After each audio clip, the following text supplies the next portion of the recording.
ముందుగా మీ అందరికీ నమస్కారం. నేను కొర్రపాటి మల్లికార్జున యాదవ్, మాచల్ నియోజకవర్గ వైసీపీ బీసీసీఎల్ అధ్యక్షుడిని. ఇప్పుడు మీరు ఒక క్వశ్చన్ అడిగారు, స్టేట్లో వైసీపీ రాదని అంటున్నారు, ప్రతిపక్షాలు అని అంటున్నారు. దానికి అది ముమ్మాటికి అబద్ధపు ప్రచారం మాత్రమే. దానికి ఎందుకు అబద్ధపు ప్రచారం అనే దానికి నేను బీసీలకి, బడుగు బలహీన వర్గాలకి వైసీపీ ఏం చేసింది అనేది కూడా మీకు చిన్న వివరణ ఇస్తాను. ఇప్పుడు మంత్రులు మనకి 25 మంది మంత్రులు ఉంటే 11 మంది బీసీలకు ఇచ్చారు. అదేవిధంగా రాజ్యసభ సీట్లు 4 బీసీలకు ఇచ్చారు. జెడ్పీ చైర్మన్లు 13 మంది ఉంటే 6 బీసీలకు ఇచ్చారు. మున్సిపల్ చైర్మన్లు 84 ఉంటే 44 బీసీలకు ఇచ్చారు. అదేవిధంగా కార్పొరేషన్ మేయర్లు 14 ఉంటే 9 బీసీలకు ఇచ్చారు. శాసన మండలి సభ్యులు 34 ఉంటే 18 శాసన మండలి సభ్యులు ఇచ్చారు. అదేవిధంగా స్టేట్ మొత్తం మీద ఈ 5 సంవత్సరాల్లో జగన్మోహన్ రెడ్డి గారు 2 సంవత్సరాలు కరోనా టైం తీసేస్తే 3 సంవత్సరాల్లో 2,70,000 కోట్లు డైరెక్ట్గా బటన్ నొక్కి ప్రజల అకౌంట్లో వేశాడు. ఎక్కడ ఎలాంటి మిస్టేక్ జరగకుండా ట్రాన్స్పరెంట్గా ఆయన పనిచేశారు. అందులో 1,70,000 కోట్లు ఎక్స్పెషల్లీ బీసీలకే వేశారు. డీపీటీ కింద 2,20,000 కోట్లు, నాన్ డీపీటీ కింద 50,000 కోట్లు, ఓవరాల్గా 1,70,000 కోట్లు డైరెక్ట్ బటన్ నొక్కి 120 సార్లు బటన్ నొక్కి 2,70,000 ప్రజలకు డైరెక్ట్గా వేశారు. అదేవిధంగా రాష్ట్రంలో ఏ దేశంలో కూడా లేని వ్యవస్థని, వాలంటీర్ వ్యవస్థ, అది దేశానికే మనం చెప్పుకోవాల్సిన వ్యవస్థ అది. అదేవిధంగా సచివాలయ వ్యవస్థ, మరి దాని తర్వాత వచ్చేసి విద్యా వ్యవస్థ. ఇవాళ నాడు నేడు స్కూళ్ళతో మీరు అసలు ఏ రోజు ఈ చరిత్రలో, దేశ చరిత్రలో ఒక విద్య మీద నాకు తెలిసి విద్య, వైద్యం, ఆత్మగౌరవం, సామాజిక న్యాయం, వీటిని ఎవరైతే ఫుల్ఫిల్ చేస్తారో ఖచ్చితంగా ఆ ప్రభుత్వాన్ని ప్రజలు నమ్ముతారు, మళ్ళీ ఖచ్చితంగా గెలిపిస్తారు. 2013లో కూడా చంద్రబాబు నాయుడు గారు ఇదే కూటమి పెట్టి ఒక బీసీ డిక్లరేషన్ అని చెప్పేసి ఒక 4 పేజీల పెద్ద చరిత్ర ఇచ్చాడు. మీరు అది గమనిస్తారో లేదా, ఆ చరిత్ర, ఆ పేపర్లు కూడా నా దగ్గర ఉన్నాయి. అన్ని అబద్ధపు మాటలు, అన్ని దుష్ప్రచారాలు జరిగేవి ఏవి చెప్పరు ఆయన. ఇవాళ పల్నాడు జిల్లాలో ఎంతమంది బీసీలకి ఎమ్మెల్యేలు ఇచ్చారు, ఎంపీ సీట్లు ఇచ్చారు చెప్పమనండి. మా నాయకుడు జగన్మోహన్ రెడ్డి గారు ఒక 70 ఏళ్ల పల్నాడు కళ ఒక చరిత్ర బీసీకి అనిల్ కుమార్ యాదవ్ గారికి సీట్ ఇచ్చి ఇవాళ ఆయన్ని నిలబెట్టాడు. అది బీసీల ఆత్మగౌరవం కాదా? బీసీలకి ఏం చేశారు? తెలుగుదేశం ఏం చెప్పింది చెప్పండి, నేను చెప్తా. నేను ఒక బీసీని. ఇవాళ నేను అంతకుముందు గతంలో బీసీ సంక్షేమ సంఘంలో కష్టపడి పనిచేశాను. కష్టపడ్డందుకు ప్రజలు, మా నాయకులు, ప్రభుత్వం ఎప్పుడు గుర్తిస్తుంది అని చెప్పడానికి ఒక ఉదాహరణే నన్ను ఇవాళ మాచల్ నియోజకవర్గ బీసీసీఎల్ అధ్యక్షుడిగా నియమించారు. కష్టానికి ఎప్పుడు మా ప్రభుత్వంలో ప్రతి ఒక్క బీసీకి, బడుగు బలహీన వర్గాలకి ఖచ్చితంగా న్యాయం జరుగుతుంది అని చెప్పడానికి ఉదాహరణ కూడా నేనే. 2013లో ఆయన కూటమి పెట్టి బీసీ డిక్లరేషన్, జయహో బీసీ సదస్సులు పెట్టి ఒక 4 పేజీలు పెద్ద చరిత్ర ఇచ్చారని చెప్పాను కదా. అందులో ఒక్క హామీ అయినా నెరవేర్చారా?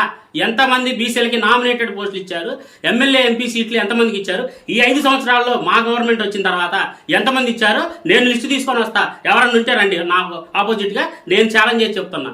ప్రతిపక్షంలో ఉన్నటువంటి టీడీపీ వారు ఈ విధంగా మౌత్ పబ్లిసిటీ చేసుకుంటాం తప్పనిచ్చి వాస్తవాల్లోకి వస్తే ఇవాళ మాచల్ నియోజకవర్గంలో 15 సంవత్సరాలు ఎలాంటి గొడవలు జరగకుండా ప్రశాంతమైన వాతావరణాన్ని ఎమ్మెల్యే గారు వచ్చిన తర్వాత ఎక్కడ కూడా గొడవలు జరుగుతాయని లోకల్ ఎలక్షన్స్ కూడా అందరినీ కాంప్రమైజ్ చేసి వాళ్ళని వీళ్ళని అన్ని కూర్చోబెట్టి సవ్యంగా ఎక్కడ ఒక గొడవ జరగకుండా, ఆర్థిక నష్టం జరగకుండా ఆయన ఇవాళ ఏకగ్రీవాలు చేసి ఎంతో మేలు చేసి ఒక గొడవ జరగకుండా పల్నాడు చేశారు. ఇప్పటి వరకు జరిగిన గొడవలు అంటారా?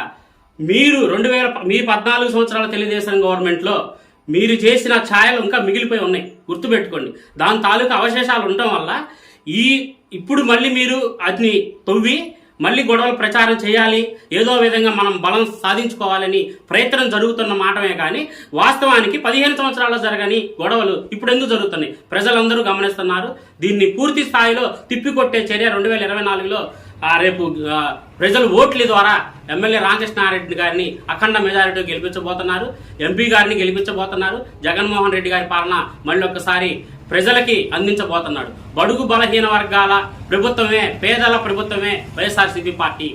సరే, మీరు అన్నట్టుగానే చంద్రయ్య బీసీ ఇక్కడ వచ్చి చంద్రయ్య బీసీ కాబట్టి పాడబెట్టారు, ఓకే. అదేవిధంగా 32 మంది పుష్కరాలు జరిగినప్పుడు బీసీలు చనిపోయారు, అప్పుడు వచ్చి పట్టారా? First point. రెండో పాయింట్, చంద్రబాబు గారి మామయ్య ఎన్టీ రామారావు గారు చనిపోయినప్పుడు ఆయన పాడబెట్టాడా? స్టేట్లో ఎంతో మంది బీసీలు చనిపోతున్నారు, వీళ్ళందరూ పాళ్ళు పట్టారా? ఇది నేను స్ట్రైట్గా చెప్తున్న మాట. అదే వారసత్వాన్ని ఇక్కడున్న లోకల్ బ్రహ్మారెడ్డి గారు కూడా పుణికిపుచ్చుకొని ఆయన విధానంలోనే ఇక్కడ ఏ సేవం జరిగినా కూడా వచ్చి అదే విధంగా ఆయన బాటలో నడుస్తున్నారు. ఇది ప్రజలందరూ గమనిస్తున్నారు.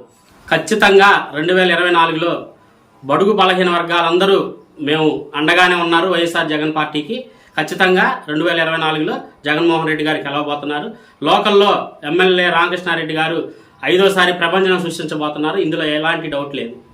యాదవులు ఇప్పటికే 70% వైఎస్ఆర్సీపీ పార్టీని అంటిపెట్టుకుని ఉన్నారు. అదేవిధంగా బీసీ అభ్యర్థిగా పల్నాడులో అనిల్ కుమార్ యాదవ్ గారు రావటం, బలమైన నాయకుడు, ఆయన నాయకత్వాన్ని నిరూపించుకోవడానికి మంచి అవకాశం వచ్చింది. ఖచ్చితంగా యాదవులు మొత్తం ఐక్యమై ఖచ్చితంగా వైఎస్ఆర్సీపీకి సపోర్ట్ చేస్తారు. అనిల్ కుమార్ యాదవ్ గారిని గెలిపిస్తారు, జగన్మోహన్ రెడ్డి గారిని గెలిపిస్తారు. ఆ బ్రహ్మారెడ్డి గారు ఇక్కడ వాళ్ళ అమ్మగారు ఎమ్మెల్యే గారు ఉన్నప్పుడు 7 మర్డర్లు చేసిన కేసులో ఆయన ప్రథమ ముద్దాయి. ఆయనే నేను శాంతి స్థాపన చేస్తాను అని మాట్లాడుతున్నప్పుడు ప్రజలకు తెలియదు ఈ విషయం. ఒక కత్తి నేను మిమ్మల్ని అందరినీ ప్రొటెక్ట్ చేస్తాను అని అంటే ఎంతవరకు ఆ కత్తిని నమ్ముతారు? అదేవిధంగా బ్రహ్మారెడ్డి గారిని కూడా మాచల్ నియోజకవర్గ ప్రజలు ఎంతవరకు నమ్ముతారు? కాబట్టి ప్రజలందరికీ అన్నీ తెలుసు. వాళ్ళని ఎవరిని నమ్మే పరిస్థితి లేదు. స్థానికంగా ఉండే ఎప్పుడు ప్రజలకు అందుబాటులో ఉండే ఎమ్మెల్యే రామకృష్ణారెడ్డి గారినే నమ్ముతారు. ఈయన ఇట్లాంటి వాళ్ళు ఇది 5వ సారి మారటం, ఆయన వస్తుంటారు పోతుంటారు. స్థానికంగా ఉన్న నాయకుడు రామకృష్ణారెడ్డి గారు కాబట్టి ప్రజలు ఎప్పుడు ఆయన్నే నమ్ముతారు. గుర్తుకు ఓటేద్దాం, పిన్నెల్లి రామకృష్ణారెడ్డిని గెలిపిద్దాం.